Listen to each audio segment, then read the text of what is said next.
Je suis Clotilde Dussoulier et vous écoutez l'un de vos épisodes coup de cœur de Change ma vie, ce qui vous fait du bien.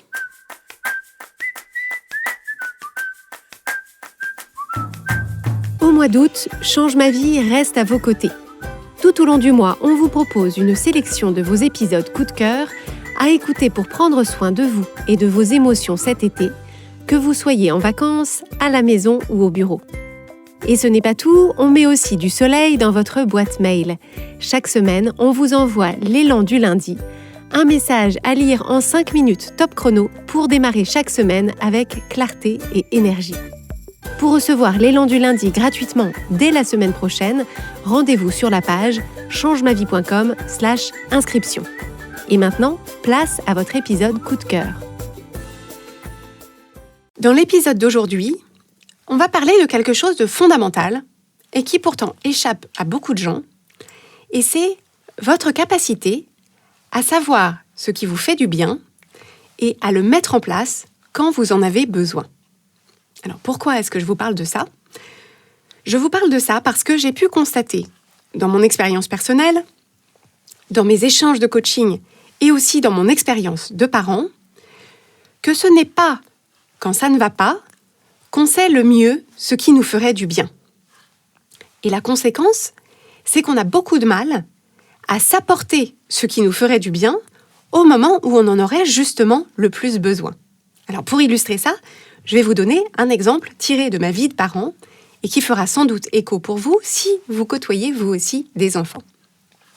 J'ai un de mes fils qui ne dort pas énormément. Il est assez matinal.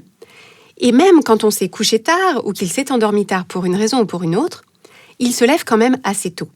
Et donc au moment où il se lève tôt, malgré nos efforts pour l'encourager à se recoucher et à se rendormir, il n'a pas du tout envie de faire ça, il veut se lever, il a 1000 trucs qu'il a envie de faire. Mais le résultat, c'est que ensuite, toute la journée, très simplement, il n'a pas assez dormi, donc il est fatigué. Et bien sûr, comme pour n'importe quel être humain, et surtout un enfant humain, quand il n'a pas assez dormi, quand il est fatigué, tout est plus compliqué, il est plus irritable, il est plus facilement découragé ou déçu, bref, il ne se sent pas bien, ni physiquement, ni émotionnellement. Et donc nous, de notre situation de parents, on voit bien que sa fatigue impacte directement sa journée, alors impacte également la nôtre indirectement, et de l'extérieur, la solution est évidente. Ce qui ferait du bien à cet enfant, c'est de se reposer et par exemple de faire une sieste en milieu de journée. Mais ce qui est fascinant, c'est que lui n'est pas du tout d'accord avec nous. La sieste, ça ne l'intéresse pas. Il s'ennuie, il se sent seul, c'est du temps qu'il ne passe pas à jouer et donc là aussi, résistance. Et pourtant, c'est absolument sûr et certain que ça lui ferait du bien. Et ça se vérifie les jours où on arrive à le convaincre, pour les jours où on arrive à le convaincre de faire une sieste, mais ça ne change rien ensuite à sa vision des choses. Un autre jour où il est fatigué, il n'arrive toujours pas à voir que ce qui lui ferait du bien, c'est de dormir un peu, ou tout au moins de se reposer.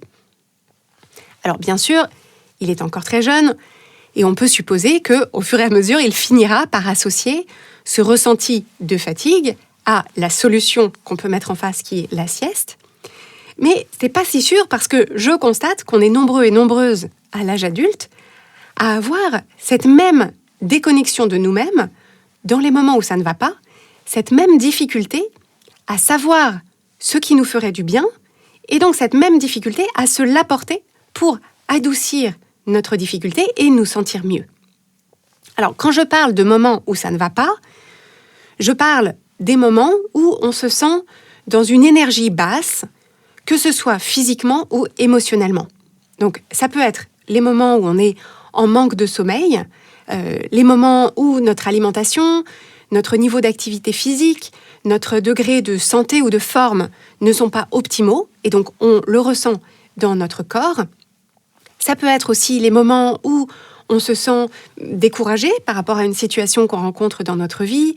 Ça peut être les moments où on s'ennuie, les moments où on n'a plus envie de rien, les moments où on se sent seul, ou au contraire sursollicité, les moments où on est triste, les moments où on en a marre de tout, les moments où on voit tout en gris foncé, etc., etc. Comme l'expérience humaine est faite de haut et de bas, on a une variété infinie de tonalités de haut, mais aussi une variété infinie de tonalités de bas. Alors, vous le savez, je vous le répète régulièrement sur Change ma vie, ce n'est pas un problème en soi de vivre les bas, ça fait partie de l'expérience physique et émotionnelle contrastée de l'être humain, mais ça ne veut pas dire, cette acceptation, pour vous clarifier, le fait d'accepter qu'il y a des hauts et des bas ne veut pas dire qu'il faut supporter stoïquement les bas sans rien faire. Au contraire, ce qui change la vie, c'est d'acquérir des outils pour accepter qu'il y ait les bas, mais s'accompagner dans les bas pour pouvoir en limiter l'intensité, l'impact et la durée. Pour bien montrer cette distinction, c'est la différence entre accepter que c'est normal qu'un enfant pleure, donc ça c'est la partie acceptation, mais se dire comme c'est normal, on peut le laisser pleurer dans son coin. Ce que moi je suggère, c'est accepter que c'est normal qu'un enfant pleure et se dire qu'on peut le réconforter quand il pleure pour adoucir sa peine et lui montrer qu'il n'est pas seul dans sa peine. Donc si on transpose ça à notre relation à nous-mêmes dans les moments où ça ne va pas, quelle que soit la tonalité de ça ne va pas et quelle qu'en soit la raison, l'enjeu c'est d'accepter que ça n'aille pas, mais aussi d'identifier ce qui pourrait nous faire du bien, ce qui nous réconforterait. Et comme je le disais, il est fréquent de ne pas arriver à savoir dans l'instant ce dont on a besoin et ce qui nous ferait du bien. Pour vous aider à bien comprendre ça, j'ai envie de vous donner 2 raisons qui peuvent expliquer ça.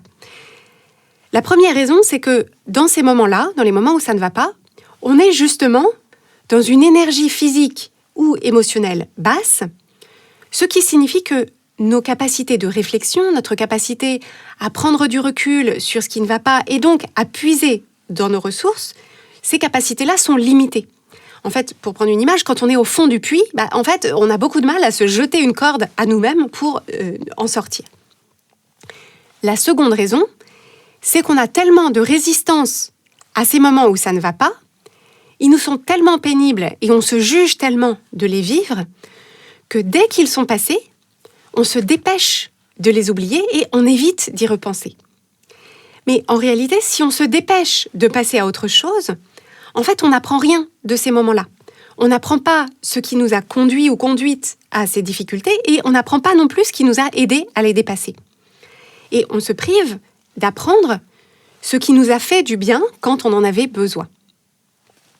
Donc, au moment où on en a besoin, quand on est déconnecté de ce dont on a besoin et ce qui nous ferait du bien, ça a pour conséquence non seulement de prolonger la durée des moments où ça ne va pas, puisqu'on ne s'apporte pas ce qui nous ferait du bien, mais en plus, ça nourrit notre ressenti d'impuissance, puisqu'on se dit « ça ne va pas et je ne sais pas quoi faire pour me sentir mieux ». Donc avec cet épisode, je veux vous aider à construire pour vous-même une sorte d'inventaire des choses qui vous font du bien, que vous allez répertorier dans les moments où vous avez accès à cette observation de vous-même et à cette réflexion sur vos propres modes de fonctionnement, pour que cette liste soit déjà construite et déjà accessible dans les moments où vous en avez effectivement besoin. Alors, comment est-ce qu'on fait pour construire cet inventaire ?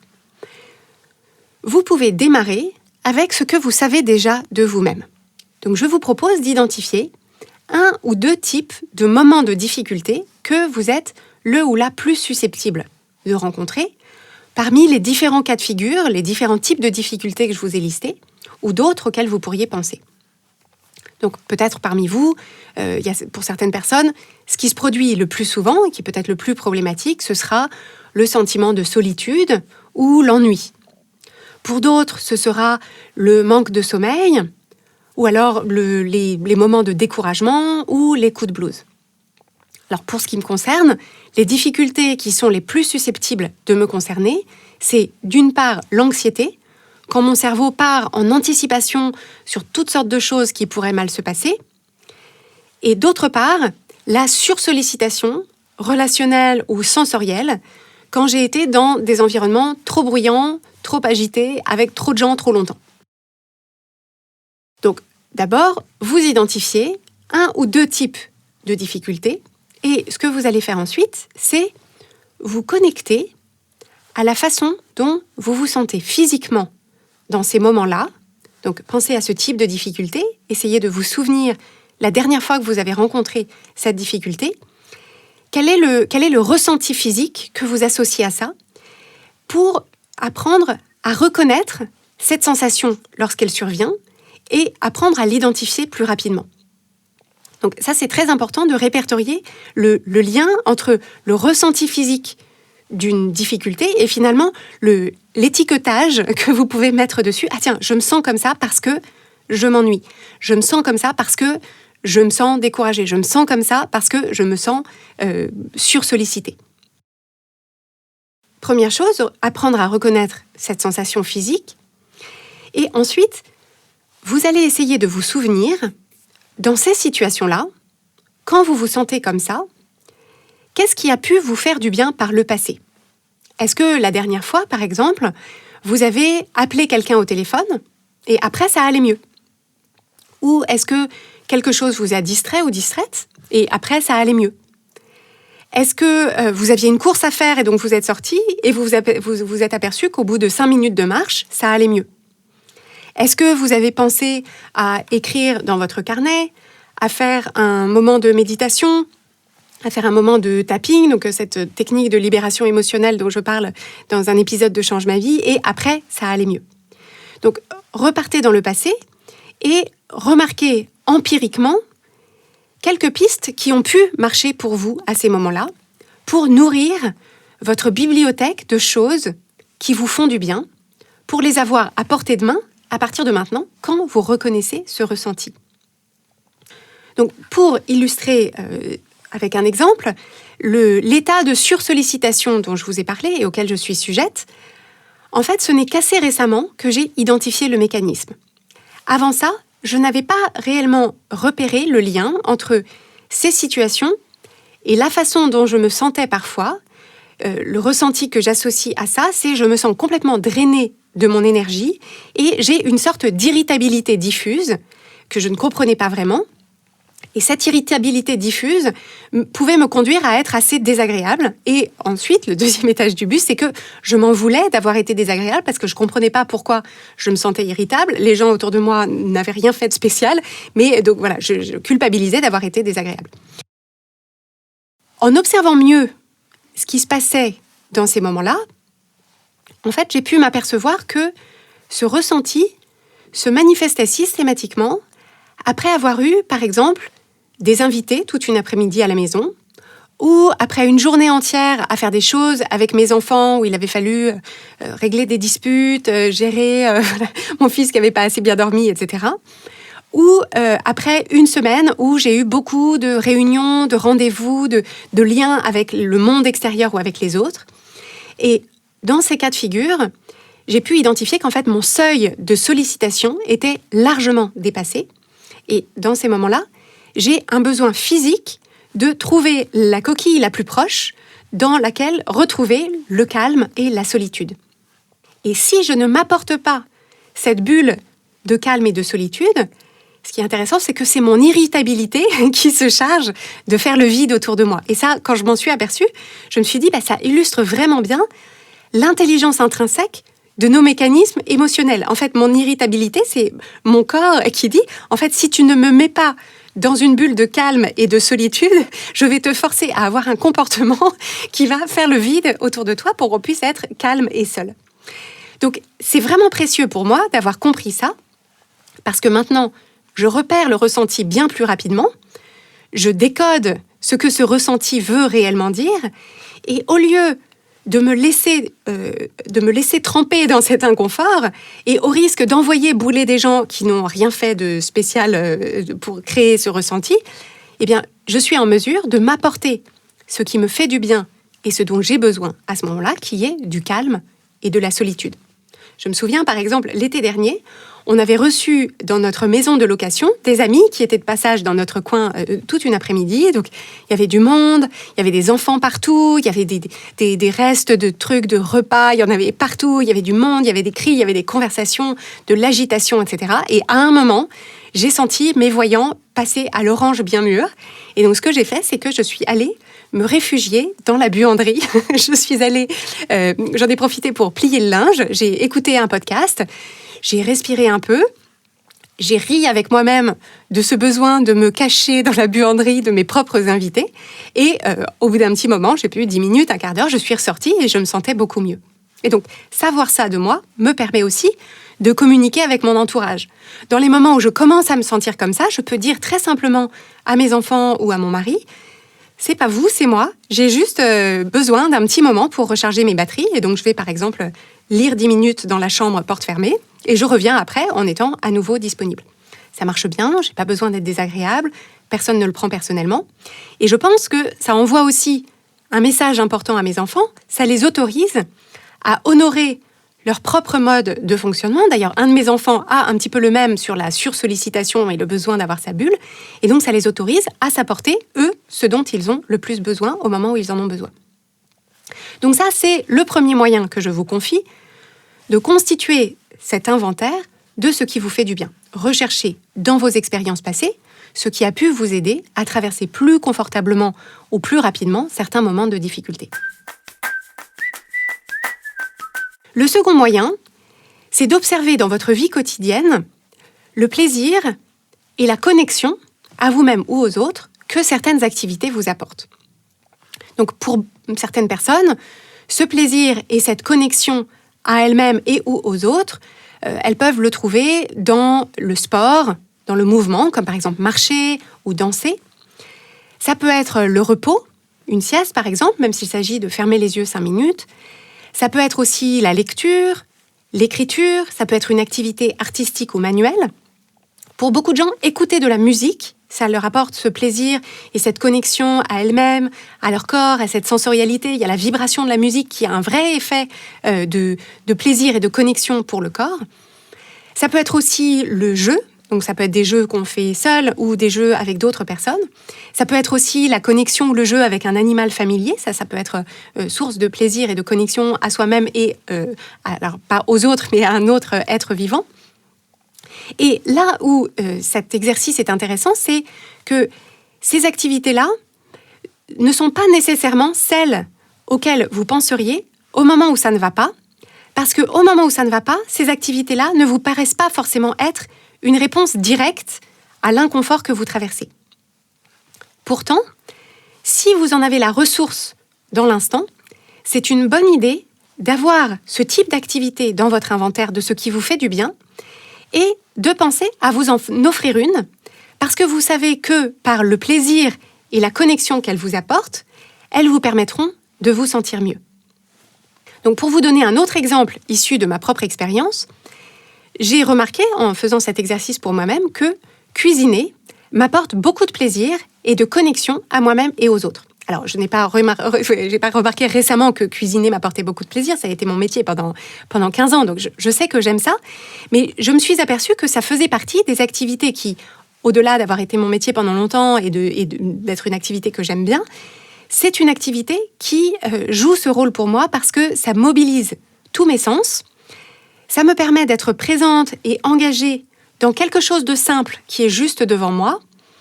Et comme je valorise beaucoup le fait de me nourrir et de nourrir ma famille ou les gens que j'aime avec des choses fraîches, simples et bonnes, et qu'en plus c'est une activité que je sais bien faire, puisque, encore une fois, ça a été longtemps mon métier, c'est une activité qui m'apporte un grand sentiment de plénitude, de présence et de satisfaction.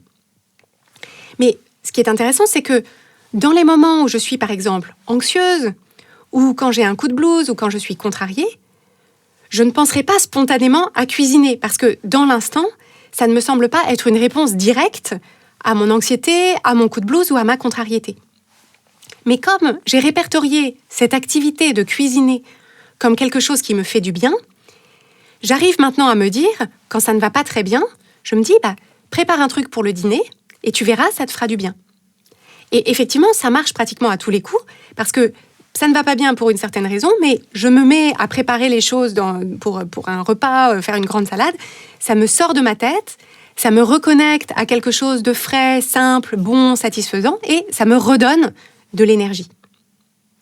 Donc mon invitation, c'est d'observer parmi les choses que vous faites au quotidien ou occasionnellement, quelles sont ces activités qui vous apportent du plaisir et de la connexion à vous-même et aux autres. Et voyez de quelle façon est-ce que vous pourriez y faire appel dans les moments où vous avez besoin de quelque chose qui vous ferait du bien, même si ce n'est pas ce vers quoi vous vous sentez porté dans l'instant. Je voudrais vous apporter à ce sujet une mise en garde. C'est que quand je parle des choses qui vous font du bien, il faut quand même regarder dans le détail et vérifier que vous choisissez des activités qui vous font réellement du bien sur le long terme et pas des activités qui vous donnent l'illusion de vous faire du bien à court terme, mais qui ont un effet jokari qui vous revient dans la figure juste après. On peut reprendre, pour illustrer ça, l'exemple de mon fils, c'est quand il est fatigué, comme beaucoup d'êtres humains, il est très attiré par l'idée de manger un truc sucré. Donc on le comprend complètement. Un organisme humain qui ressent ce manque d'énergie recherche cette énergie de la façon la plus condensée et la plus efficiente possible. Et donc, dans l'instant, c'est effectivement très tentant pour une partie du fonctionnement de cet être humain de se dire « Ok, on va manger des gâteaux ». Parce qu'en fait, on sait effectivement que sur le moment, manger un gâteau va nous procurer d'abord un plaisir gustatif qui masquera temporairement notre inconfort et temporairement, l'ingestion de sucre va nous redonner de l'énergie. Donc, encore une fois, intelligence intrinsèque du fonctionnement humain, mais ce qui est important à savoir, c'est que ce qu'on a dit, je l'ai dit 2 fois, c'est que le mot-clé, c'est temporairement.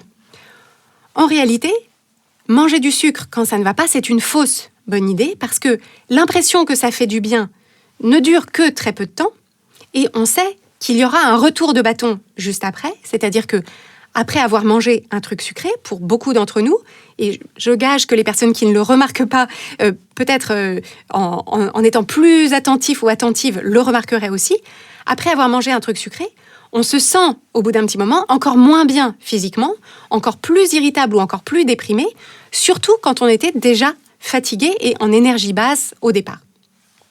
Et donc, on observe le même phénomène avec d'autres activités dans lesquelles on peut être tenté de chercher un réconfort temporaire. Donc, il y a manger sans avoir faim, comme on vient de l'évoquer, mais il y a aussi boire de l'alcool, s'oublier dans le scroll infini des réseaux sociaux ou le swipe infini des applis de rencontres.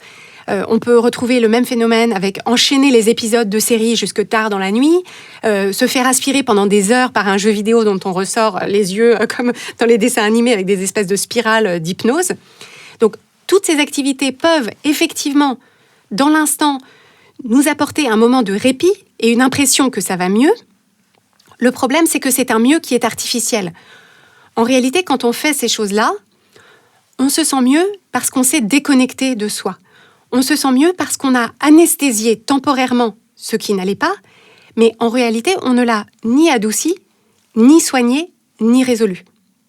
Et lorsque l'anesthésion se dissipe, comme après une intervention dentaire, quand on a fini le sachet de M&M's, quand les effets du cocktail s'estompent et quand on se déscotche de TikTok ou de Selling Sunset pour essayer de s'endormir, on se retrouve exactement à la case départ, voire un peu plus en arrière, parce qu'en plus, on se sent écœuré d'avoir trop mangé, trop bu, trop scrollé, trop veillé. Je vous propose donc de prêter attention à cette nuance. Lorsque vous ferez cet inventaire des choses qui vous font du bien et que vous pouvez invoquer lorsque vous avez besoin de réconfort, dans le cahier des charges que j'ai donné tout à l'heure pour faire l'inventaire de ces activités, vous remarquerez que j'ai parlé des activités qui vous apportent une forme de plaisir, oui, mais aussi des activités qui vous connectent à vous-même et ou aux autres, idéalement de façon durable dans le temps. Et si vous voulez une façon simple d'évaluer une activité à laquelle vous pensez, vous pouvez vous poser la question, est-ce que quand je fais cette activité, est-ce que je me sens mieux non seulement pendant, mais aussi après et durablement? Est-ce que c'est une activité qui, si je m'y adonnais tous les jours, de façon régulière, est-ce que ça créerait de bonnes choses dans ma vie? Et donc, si on parle, par exemple, d'aller marcher un quart d'heure, de faire un puzzle ou un dessin, de faire une micro-sieste, d'appeler votre meilleur ami, de jouer au frisbee avec votre chien ou de préparer une grande salade pour le dîner, la réponse serait sans doute un triple oui. Oui, ça fait du bien pendant. oui, on se sent bien après, et oui, on peut imaginer sans peine que si vous peuplez votre quotidien de ces activités, ça vous ferait une vie très chouette. Je vous laisse donc sur ce beau projet à la découverte de vous-même et de ce qui vous fait du bien quand ça ne va pas. Cette connaissance de vos modes de fonctionnement est fondamentale. C'est la clé d'un quotidien dans lequel vous vous sentez en confiance et en sécurité avec vous-même parce que vous savez vous écouter, vous comprendre et vous apporter ce dont vous avez besoin quand vous en avez besoin. C'est là-dessus que se construit la qualité de votre relation avec vous-même qui est, très simplement, la relation la plus importante de votre vie. Si vous voulez de l'aide pour renforcer et enrichir cette relation avec vous-même, sachez que c'est vraiment le fil rouge de notre programme de coaching Change ma vie mode d'emploi. Change ma vie mode d'emploi, c'est le programme de coaching en ligne qu'on vous propose pour vous aider à reprendre goût à votre quotidien, pour vous aider à développer votre confiance en vous et à faire avancer tous les projets qui vous tiennent à cœur. Et en fait, rien de tout ça n'est possible et rien de tout ça n'a de sens non plus sans cet ingrédient central qui est votre connexion à vous-même, votre connaissance de vous-même et votre complicité avec vous-même.